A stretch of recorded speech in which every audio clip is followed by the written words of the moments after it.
اور مائیں اپنے بچوں کو پورے 2 سال دودھ پلائیں، یہ حکم اس شخص کے لیے ہے جو پوری مدت تک دودھ پلوانا چاہے، اور دودھ پلانے والی ماؤں کا کھانا اور کپڑا دستور کے مطابق باپ کے ذمے ہوگا۔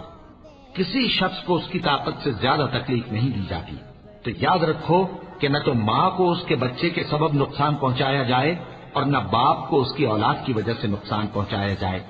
اور اسی طرح نان و نفقہ بچے کے وارث کے ذمے ہے۔ اور اگر دونوں یعنی ماں باپ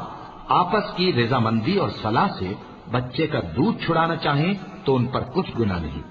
اور اگر تم اپنی اولاد کو دودھ پلوانا چاہو تو تم پر کچھ گناہ نہیں، بشرطے کہ تم دودھ پلانے والیوں کو دستور کے مطابق ان کا حق